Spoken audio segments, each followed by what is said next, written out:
Okay, so this is Act 1, Scene 2. This is the scene where Capulet and Paris are discussing Juliet. Paris wants to marry Juliet. And Capulet is pushing for him because he is a man of high esteem. He'd be a great husband for his daughter.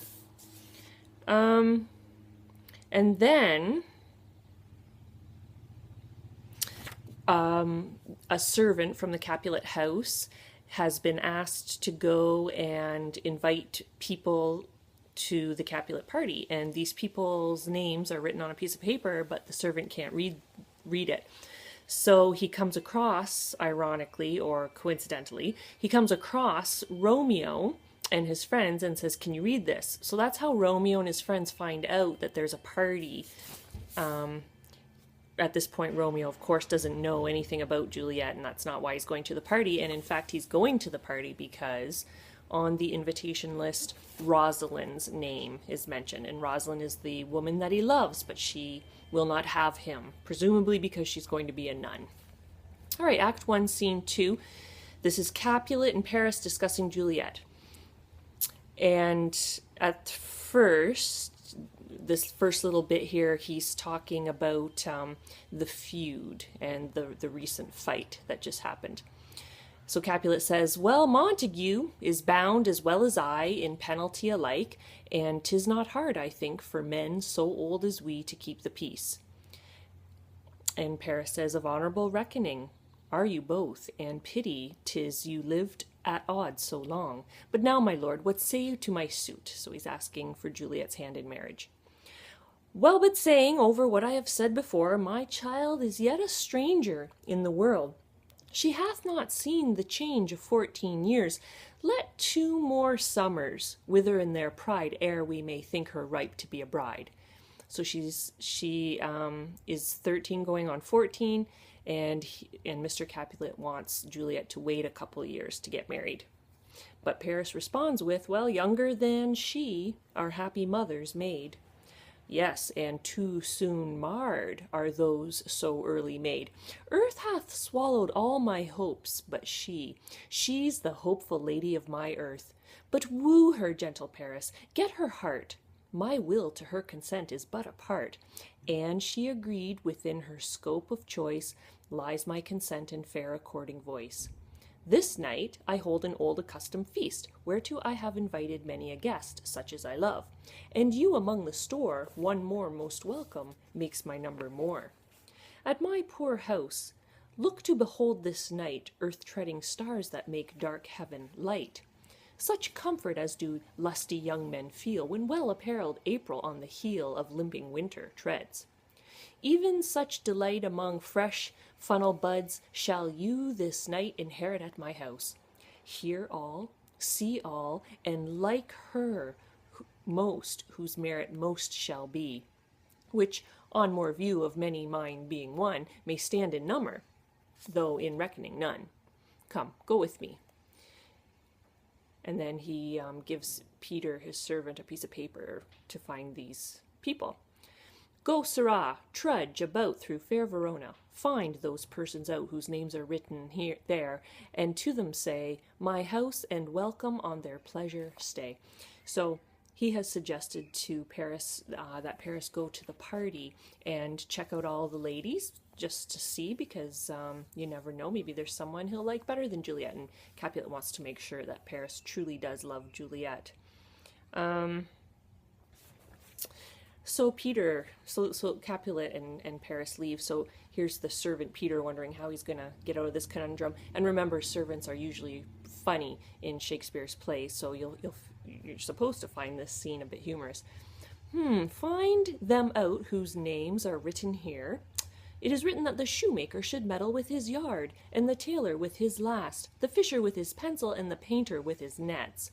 But I am sent to find those persons whose names are here writ, and can never find what names the writing person hath here writ. I must to the learned in good time." So he's going to go find someone else who knows how to read. So here, coincidentally, come Benvolio and Romeo. Had they not shown up at this moment, they never would have known about the party. Possibly. Benvolio says he's still consoling Romeo right now because Romeo's depressed, remember. Oh, tut, man, one fire burns out, another's burning. One pain is lessened by another's anguish. Turn giddy and be helped by backward turning. One desperate grief cures with another's languish. Take thou some new affection to thy eye, and the rank poison of the old will die. So he's telling him to go ahead and find another woman. Oh, your plantain leaf is excellent for that. For what, I pray thee? For your broken shin. Why, Romeo, art thou mad? Not mad, but bound more than a madman is, shut up in prison, kept without my food, whipped and tormented, and, oh, good evening, good fellow. So he's seen the servant. Good evening. I pray, sir, can you read? I, mine own fortune in my misery. Perhaps you have learned it without book, but I pray, can you read anything you see? I, if I know the letters in the language. Ye say honestly, rest you merry. Stay, fellow, I can read. So then he grabs the letter, and this is what he reads on the letter. Signor Martino and his wife and daughters. County Anselmi and his beauteous sisters. The lady widow of Vitruvio. Signor Placentio and his lovely nieces. Mercutio and his brother Valentine. Mine uncle Capulet, his wife and daughters, my fair niece Rosaline and Livia, Signor Valentino and his cousin Tybalt, Lucio and the lively Helena. A fair assembly. Whither should they come? Up. Whither? To supper? To our house. Whose house? My master's. Indeed, I should have asked thee that before. Now I'll tell you, without asking. My master is the great, rich Capulet, and if you be not of the house of Montagues, I pray, come and crush a cup of wine. Rest you merry. And then he heads out. So Benvolio and Romeo talk about this party and that they should go, and you'll see Romeo's intention. At this same ancient feast of Capulets sups the fair Rosaline, whom thou so loves with all the admired beauties of Verona. Go thither, and with unattainted eye compare her face with some that I shall show, and I will make thee think thy swan a crow. Oh, when the devout religion of mine eye maintains such falsehood, then turn tears to fires, and these, who often drown, could never die, transparent heretics, be burnt for liars. One fairer than my love, the all-seeing sun, never saw her match since the world first begun. Oh, tut, you saw her fair, none else being by, herself poised with herself in either eye. But in that crystal scales let there be weighed your lady's love against some other maid that I will show you shining at the feast, and she shall scant show well that now shows best. I'll go along, no such sight to be shown, but to rejoice in splendor of mine own. So you can see he's going so that he can see Rosaline. So let's try to get through scene 3. This will be now Mrs. Capulet talking to her daughter Juliet about marriage. And you're going to see a funny scene where the nurse kind of embarrasses Juliet. She recalls a memory of Juliet falling on her head. And it's embarrassing for Juliet and her mother to hear this story because they're so prim and proper. So the nurse, of course, a servant, less educated and crude, goes on with the story nevertheless, and it embarrasses Juliet and her mother. And also understand too, the nurse is probably closer to Juliet than Juliet's mother, because the nurse pretty much raised her, and that's the way it was back then. So, all right, so here comes Lady Capulet. Nurse, where's my daughter? Call her forth to me. Oh, now, by my maiden head, at 12-year-old, I bade her come. What lamb? What ladybird? God forbid, where's this girl? What? Juliet! And then Juliet comes. How now? Who calls? Your mother. Madam, I am here. What is your will? This is the matter. Nurse, give leave a while. We must talk in secret. Oh, nurse, come back again. I have remembered me. Thou's hear our counsel. Thou knowest my daughters of a pretty age. Oh, faith, I can tell her age unto an hour. She's not 14. I'll lay 14 of my teeth, and yet to my teen, be it spoken I have but 4, she is not 14. How long is it now to Lammas tide? A fortnight and odd days. Or even or odd, of all days in the year, come Lammas Eve at night, shall she be 14. Susan and she, God rest all Christian souls, were of an age. Well, Susan is with God, she was too good for me. But as I said, on Lammas Eve at night shall she be 14. That shall she. Mary, I remember it well. 'Tis since the earthquake now 11 years, and she was weaned. I never shall forget it. Of all the days of the year upon that day.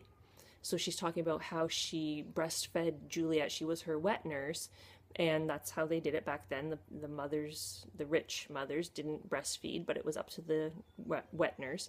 And she's right now talking about a very embarrassing story of weaning Juliet. For I had then laid wormwood to my dug, sitting in the sun under the dove-house wall. My lord and you were then at Mantua. Oh, nay, I do bear a brain, but as I said, when it did taste the wormwood on the nipple of my dug, and felt it bitter, pretty fool to see it tetchy, and fall out with the dug. Shake, quoth the dove-house, 'twas no need, I trow, to bid me trudge. And since that time it is 11 years, for then she could stand alone. Nay, by the rood, she could have run and waddled all about, for even the day before she broke her brow, and then my husband, God be with his soul, he was a merry man, took up the child. Yea, quoth he, dost thou fall upon thy face? Thou wilt fall backward when thou hast more wit, wilt thou not, Jewel?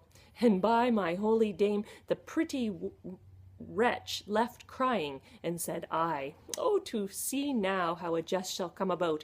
I warrant, and I should live 1,000 years, I never should forget it. Wilt thou not, Jewel? Quoth he, and pretty fool it stinted, and said I. Enough of this. Hold thy peace. So Mrs. Capulet's embarrassed by these two stories. Yes, madam, yet I cannot choose but laugh to think it should leave crying and say I, and yet, I warrant, it had upon its brow a bump as big as a young cockerel's stone, a perilous knock, and it cried bitterly. Yea, quoth my husband, fallest upon thy face? Thou wilt fall backward when thou comest to age. Wilt thou not, Jewel? It stinted and said I. And so that's a little bit of a sexual reference there as well. And stint thou too, I pray thee, nurse, say I. O peace, I have done. God mark thee to his grace. Thou wast the prettiest babe that e'er I nursed, and I might live to see thee married once. I have my wish. Mary, that Mary is the very theme I came to talk of. Tell me, daughter Juliet, how stands your disposition to be married? It is an honor that I dream not of. An honor! Were not I thine only nurse, I would say thou hadst sucked wisdom from thy teat. Well, think of marriage now. Younger than you, here in Verona, ladies of esteem are made already mothers. By my count, I was your mother, much upon these years that you are now a maid. Thus in brief, the valiant Paris seeks you for his love. A man, young lady! Lady, such a man as all the world! Why, he's a man of wax. Verona's summer hath not such a flower. Nay, he's a flower, in faith a very flower. What say you? Can you love the gentleman? This night you shall behold him at our feast. Read over the volume of young Paris's face, and find delight writ there with beauty's pen. Examine every married lineament, and see how one another lends content, and what obscured in this fair volume lies, find written in the margin of his eyes. To this precious book of love, this unbound lover, to beautify him only lacks a cover. The fish lives in the sea, and 'tis much pride for fair without, the fair within to hide. That book in many eyes doth share the glory, that in gold clasps locks in the golden story. So shall you share all that he doth possess, by having him making yourself no less. No less, nay, bigger, women grow by men. Speak briefly. Can you like of Paris's love? And then we'll stop it there. You can finish this scene on your own.